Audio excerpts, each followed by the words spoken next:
tungkol sa filtration. Bali sir, ganito lang po yung setup ko. Simpleng setup lang po to kung ikukumpara natin sa ibang setup kasi nga puro DIY lang po ako.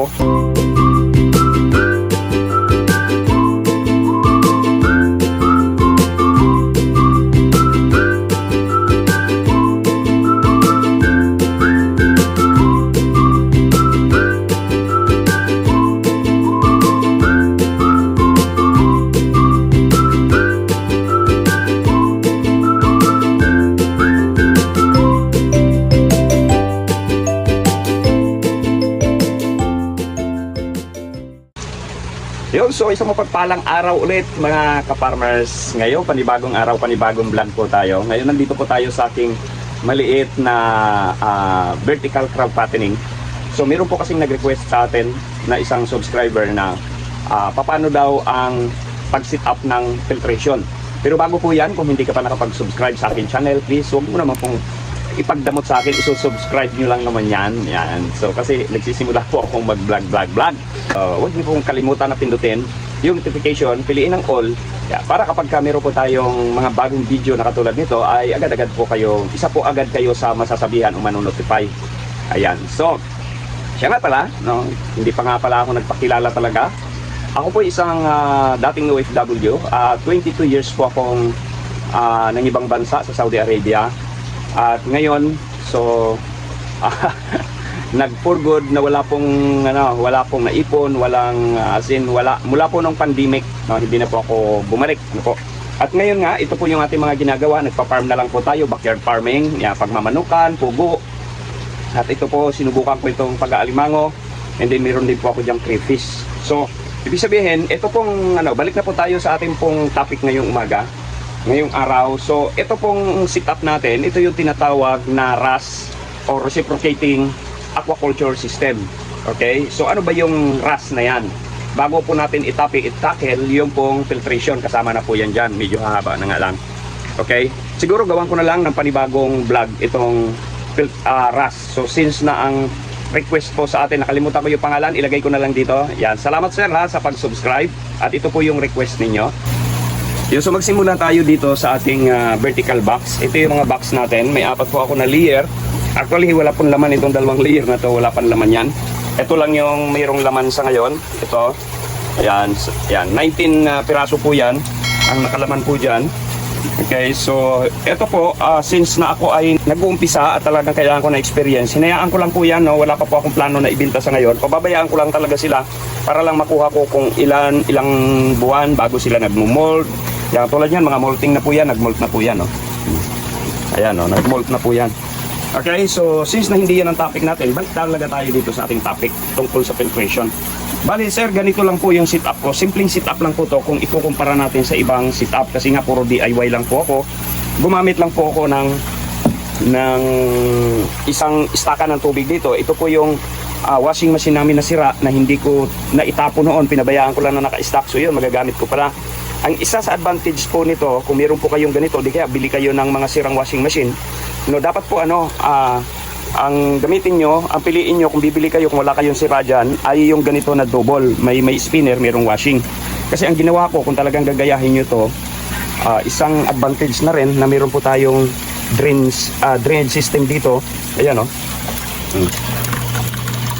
Yan, so lalampas na lang po dyan, and then pagdating dito, madali din po siyang i-drain o linisin kasi meron din po yung drain, hindi ko tinanggal. Ayan, itaas mo lang yan. Okay, so itaas mo lang yan, madi-drain siya. So madali po siyang, mas maganda ang ganitong setup sa nakita ko kung magdi-DIY po kayo. And then isang refrigerator lang po, no? Ang ginamit ko na, medyo hindi rin naman ganun kalakihan, pero mas maganda sana kung meron pang dagdag. Bakit po? So bakit ko nasabing simple ang ating filtration? Mula dito sa ating box, mula po dito sa ating mga box na to, dito po yan babagsak. So kumbaga ito po yung pinakang mixing box natin, itong area na to, dito po yan babagsak. So yan yung raw water, no? Matatawag nating raw water itong nandito kasi galing na po yan diyan, no? Galing na yan diyan sa loob. Maaaring may mga ammonia, may mga dumi na babagsak po dito. And then pagkatapos po niyan, gumawa po ako dito ng filter na agad, foam po yan sir, double. Sa Shopee, meron po kayo mabibili niyan, mga aquarium foam filter, no? So ang ginawa ko, pinagdikit ko lang, pinag-isa ko lang yan. Ayan, tinalian ko, kawayan ang ating pinakang base, kawayan. Tapos tie wrap lang po ang ating ginamit. Yeah, para, putol na naman. Doble pala. Ang mas maganda po rito, nylon, kasi nakadalwa palit na po ako. Lumulutong po siya sa alat. Lumulutong sa alat. Mas maganda nito, nylon. Okay, ngayon dahil ganito pinalitan ko, naputol na naman, nylon po ang ilalagay ko dyan para tuloy-tuloy na. So yun po ang gawin nyo sir, nylon ang ipantali nyo para isang trabaho na lang. Okay, so pagkatapos po rito, saka natin pag-usapan nito, bakit ako may mga halaman sa loob. Pagkatapos po dito, siyempre dadaloy po yan tubig dito, papunta rito. Mula po dito, may mga ako dito, may mga yung mechanical filter na tinatawag, nawala na yata. Marami po yan, marami po yan dyan sa loob. Meron din po tayong mabibili sa Shopee, yung mechanical filter na tinatawag. Ito yan, kuha tayo ng isa. Ayan, so madami po yan dyan ako nilagay. Okay. Mas maganda nga puno, mas maganda po sana puno itong area na to. Kaya lang may kamahalan kasi yung mga ganong filter, rock filter or basta marami po yan dyan, pero kung tutusin kulang pa po yan, hindi pa po yan sapat, dapat puno po siya. Kaya lang may kamahalan. So ito po yung basta hati-hatiin nyo lang po na hati-hatiin nyo lang kung paanong kung mas maliit ng konti, mga ganon. And then mechanical filter na tinatawag dyan. Tapos meron po tayo dito labasan ulit yung overflowing natin. Ito yung overflowing. Gusto niyo po babaan nyo lang ang tubig dito, di babaan nyo lang shape up. Merong mga overflowing ngayon na nabibili, o kung gusto niyo gumawa mag-DIY sa YouTube, meron po tayo dyan na overflowing aquarium overflow, parang mga ganyan. Madali lang po yun, madaling gawin lang, PVC. At least maganda, hindi na kayo magbubutas dito, hindi na kayo magbubutas, lalo na nga kung wala kayong gamit na pambutas. So pagkagaling dyan, babagsak po yan dito. Okay, babagsak po yan dito. Dito naman, ganoon din po yan. So may mga filter din po sa loob yan. Meron po ako dyang ito katulad dito, foam. Ayan, ayan. So may nabibili po nitong na to. Ito yung ang ginamit ko dyan, yung sa mga unan. Meron po yan may mga nilalagay sila niyan na ganyan sa unan. Ang ilalim po niyan, ang gagawin niyo po, ito talagang sagad sa ilalim yan.